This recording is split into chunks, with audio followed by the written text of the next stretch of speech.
Today we're going to talk about how control is a story you tell yourself. At first, control feels reassuring. It suggests that with enough clarity or discipline, you can direct what happens, internally and externally.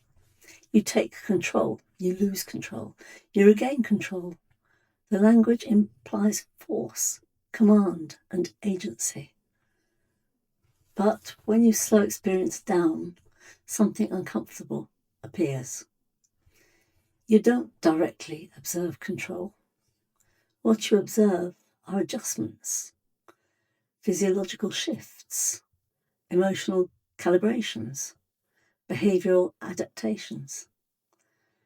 The story of control is layered on top of these processes. It arrives quickly, so it feels causal. But speed isn't origin.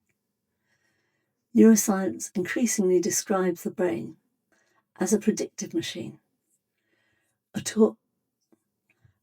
According to the free energy principle, your brain continuously generates models to reduce surprise and conserve energy. It prefers stability and coherence. In many cases, it prefers predictability over accuracy. Predictability is safer because it is anticipatory. That matters, and could be a matter of life and death. If you're standing in the path of a charging buffalo, you don't stand there weighing up the probability of whether it will hit you or not. You run. It's a familiar pattern and doesn't need processing. As a result, you feel in control. That feeling of control stabilizes your experience.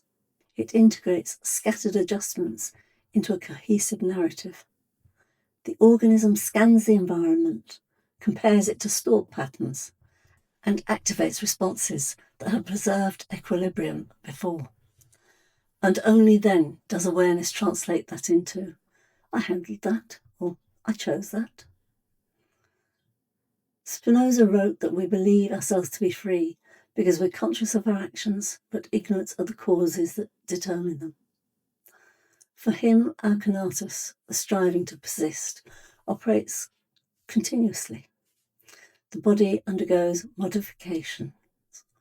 The mind becomes aware of them as ideas.